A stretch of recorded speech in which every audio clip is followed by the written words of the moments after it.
Hi everyone, कैसे हो आप सब? So this is the next day. This is as exciting as the introduction is. तो बहुत मज़ेदार था ये भी. पिछले दिन मैंने रात को थोड़ा बहुत मार्केट घूमा. उसके बाद मार्केट में बहुत एक्साइटिंग चीज़ें हुई थी यार, मैं वो रिकॉर्ड नहीं कर पाया, सॉरी. पर फिर नेक्स्ट डे उठा, एक हिडम्बा माता का टेम्पल है, वहाँ गया. 5 बजे उठा था सुबह, बहुत ठंड थी, वहाँ चला गया. फिर उसके बाद मैंने पूरा पैक हो गया. देन राइडिंग स्टार्ट कर दी वहाँ टेंपल से. टेंपल में कोई नहीं था, मैं अकेला था और पुजारी जी थे. उसके बाद मैंने वहाँ से राइडिंग स्टार्ट करी पूरा पैक हो के. लाहौल स्पीति हाईवे मैंने लिया और फिर वहाँ से पहले मैंने सोचा कि सिसु जाते हैं, सिसु वैली पे, वहाँ पे स्नो होती है, स्नो देखना था बेसिकली. तो फिर मैंने रास्ते में किसी से पूछा कि स्नो होगी वहाँ पे, तो किसी ने कहा अगर जा ही रहे हो इतनी सुबह तो खौसकर जाओ. हाँ, खौसकर एक जगह थी, वहाँ जाओ. तो फिर मैंने सोचा कि भैया अगला कह रहा है तो वहाँ का लोकल है तो सही बोल रहा होगा. तो अपन वो खौसकर के लिए निकल गए. तो फिर वहाँ से खौसकर के लिए राइड स्टार्ट करी. जब राइड चालू करी तो उसके बाद रास्ता इतना अमेजिंग था यार, हाईवे इतने अमेजिंग, तो व्यू इतना ऑसम, कुछ कहने की बात नहीं, बस चलते ही जाओ. हाँ, तो व्यू इतना अमेजिंग था, वहाँ पे रुकने का मन ही नहीं हो रहा था भाई. तो अपन चलते गए और फिर वहाँ पे मैं उनसे पहले पहुँच गया. अटल टनल से रास्ता ज़्यादा था तो वहाँ पे मैं काफ़ी पहले पहुँच गया. Since I start riding early in the morning, तो 8 बजे ही वो खुलता है वहाँ से. तो 8 AM से पहले पहुँच गया था, 7:30 पहुँच गया था. तो फिर मैं वेट कर रहा था वहाँ पे. फिर उसके बाद वहाँ लोग आए जो ऊपर काम करते हैं ना ठंड में, तो स्नो में जो काम करते हैं बेसिकली, वो आए भाई लोग. तो भाई लोग से जान पहचान हो गई. फिर वहाँ पर भाई लोग ने 4-5 फ़ोटो खींची मेरी. तो उसके बाद उन्हीं के साथ मैं चला. फिर उन्होंने ही और भी बताया कि हाँ, कि स्नो पॉइंट खौसकर जो जगह है वही बेटर है स्नो के लिए, बाकी सब पे तो इतना स्नो होगा नहीं, मज़ा भी नहीं आएगा.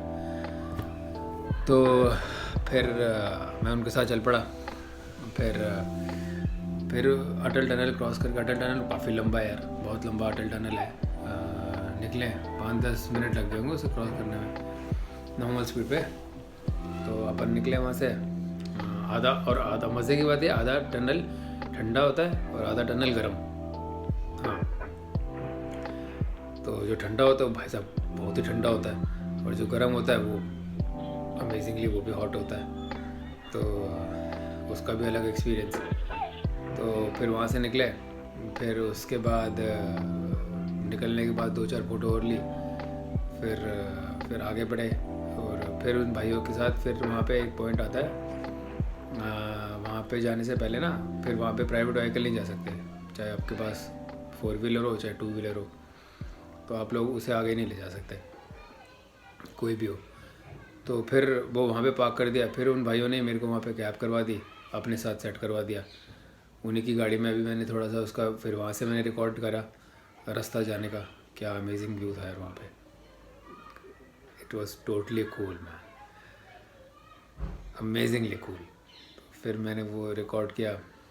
जाते जाते ऊपर खड़ा हुआ था मैं, इतनी ठंड में, माइनस में था टेम्परेचर. और मैं जो गाड़ी का होता है ना, वो थी महिंद्रा की होती है जिसमें पीछे बैग खुला रहता है, वो थी. उस पर खड़ा हो गया मैं और ये अपना ट्राइपॉड हाथ में लेके बस ये लेके खड़ा हो गया, इसको रिकॉर्ड करता गया फिर ऊपर तक, पूरे जब तक ऊपर पहुंचा पूरे हाथ सुन हो गए, मुंह सुन हो गया मेरा, तो सब कुछ सुन हो गया। वहाँ पे कोई था ही नहीं भाई सुबह सुबह। हवा भी बहुत चल रही थी उस दिन, तो बहुत ठंडी हवा चल रही थी। तो फिर वहाँ पे वेट करना पड़ा जब तक टेम्परेचर थोड़ा नॉर्मल हो जाए, हवा थोड़ी कम हो जाए, बिकॉज स्नो में अदरवाइज़ तुम जाके ना एंजॉय कर सकते हो, और ना ही स्नो भी बिल्कुल कड़क रहती है, फिर जब तक हीट नहीं पड़ेगी, थोड़ी ठंडी नहीं होगी, यू कैन नॉट एन्जॉय। तो आपके पैर नहीं धसेंगे ना बेसिकली, वो कड़क रहेगी, फिसल जाओगे। इसलिए उसको थोड़ा नरम होने तक, टेम्परेचर थोड़ा वार्म हो जाए, बर्फ़ थोड़ी नरम पड़ जाए, उसके बाद ही जाते हैं उस पर खेलने के लिए। तो फिर वहाँ से ऊपर गए, फिर वहाँ बहुत कूल लोग मिले यार। वहाँ लोग मिले, महाराष्ट्र से मिले, जयपुर से मिले, गुजरात से मिले, बाद में बहुत बहुत लोग आ गए थे बाद में, सुबह तो कम थे, मिले बहुत अच्छे लोग थे, सिंपल लोग थे। उनसे थोड़ी बहुत डिस्कशन हुई, उन्होंने बहुत इंस्पायर कर दिया रिकॉर्ड करने के लिए और भी ज़्यादा और व्लॉग बनाने के लिए इंस्पायर कर दिया। तो तुम देखना अभी, उनसे डिस्कशन हो रही थी, थोड़ा बहुत मैंने रिकॉर्ड किया, डाल दिया उसमें, तो दैट वाज अमेजिंग। फिर जो दिल्ली के लोग, दिल्ली के भी मिले थे लड़के, दिल्ली के तो लौंडे ही थे अपने, तो वो मिले भाई लोग, तो उनके साथ तो काफ़ी मैंने गया, आगे तक गया स्नो में, काफ़ी आगे तक गए अपन, बड़ी देर लगाई उनके साथ। तो फिर लंच भी उन्हीं के साथ किया, भाइयों के साथ, भाइयों ने मेरा लंच स्पॉन्सर किया। और एक लड़का तो इधर ही गया था, दिल्ली का ही, नियर बाय रहता है मेरे घर के, तो भाई का नाम है प्रमोद, तो वो मिला। और फिर वो सब मिले, उनके साथ काफ़ी खूब एंजॉय किया, और अमेजिंग था, अलग एक्सपीरियंस है, सबकी अलग जर्नी थी, सब अलग एक्सपीरियंस से आए थे, तो अमेजिंग था यार। यू नो, तुम इस सबको एक चीज़ में, एक वीडियो में रिकॉर्ड नहीं कर सकते, वो अलग एक्सपीरियंस होते हैं, उसके लिए काफ़ी, या उसको प्रेजेंट करने में भी काफ़ी टाइम लगता है। तो मैंने तो अपनी कोशिश करी है सिर्फ एक ब्रीफ दिखाने की, जितना मैंने रिकॉर्ड किया था यार, कुछ प्लान ही नहीं था, तो बस वो है। फिर बस नीचे उतरे, अपना अपने सब अपने अपने रास्ते निकल गए। फिर मैं आके आ गया था कसौल, उसी टाइम मैंने नीचे उतरा, मोटरसाइकिल उठाई, फिर कसौल आ गया मैं, और फिर वहाँ का दिखाऊंगा नेक्स्ट व्लॉग में। Till then enjoy this vlog, and if you like this particular video, do hit the like button, और शेयर ज़रूर करना यार। ये मैं अकेले गया था इतनी ठंड में, अकेले रिकॉर्ड करा है सब कुछ, प्लीज़ बहुत मेहनत लगी यार। Motivate me. Bye bye.